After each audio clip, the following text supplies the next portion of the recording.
13 novembre 2023, Journée nationale de la paix. La 27e depuis son institution par décret en mars 1996. Le lieu de faire la lumière sur les efforts consentis par le gouvernement sous l'impulsion du président de la République Alassane Ouattara pour une Côte d'Ivoire paisible, unie et prospère.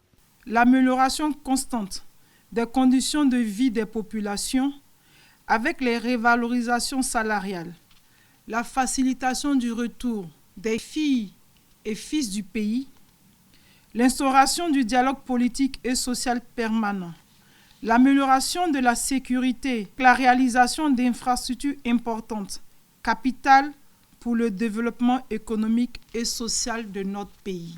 Ces efforts ont permis à la Côte d'Ivoire, notre pays, de redevenir une oasis de paix en Afrique de l'Ouest. Laissons derrière nous le passé pour construire avec la jeunesse une paix durable dans la diversité. Thème retenu pour cette 27e journée dédiée à la paix. Chers jeunes, pour votre avenir, engageons-nous ensemble pour vous offrir les meilleures conditions de réussite. Engageons-nous ensemble pour la consolidation de la paix. Certes, nous constatons les fruits de la paix retrouvée.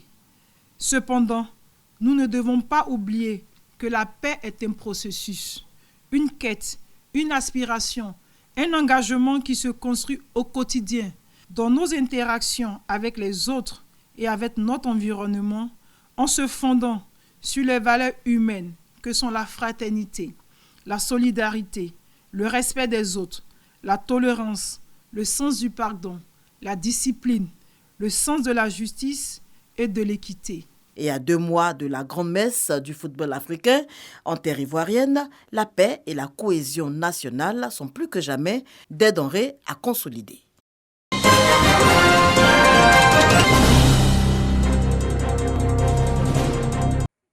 Par cette coupure de ruban, le ministre des Mines, du Pétrole et de l'Énergie met officiellement en service la mine d'or de la Lobo dans le département de Zoukougbe. La 3e inaugurée pour cette année 2023. Une mine industrielle qui a mobilisé 158 milliards de francs CFA d'investissement par des Ivoiriens soutenus par une firme internationale. Nous participons à créer des emplois, à développer localement des infrastructures. La mine aujourd'hui qui nous rassemble emploie environ 1000 jeunes, dont 957 sont ivoiriens et qui, non des moindres, occupent des postes stratégiques de responsabilité dans la compagnie. La mine d'or de la Lobo va produire annuellement 3 tonnes durant 9 ans pour 620 emplois directs et 1800 emplois indirects. Une véritable opportunité d'insertion pour les jeunes de la région de Ouassa-Centra. Cette mine va offrir d'énormes opportunités en termes d'emploi pour les jeunes de notre région et surtout des départements donc de Daloa et de Zoukougbe. Je voudrais donc les exhorter à prendre toute leur place dans tout ce qui va se faire en saisissant les opportunités qui s'offrent à eux. Déjà, je sais que la semaine dernière, avec l'AGEFOP, il y a une convention qui a été signée pour la formation de 150 jeunes et le directeur général travaillera avec l'agence emploi jeunes pour les opportunités d'insertion professionnelle. L'exploitation de la mine d'or de la Lobo va rapporter à l'État de Côte d'Ivoire plus de 156 milliards de francs CFA.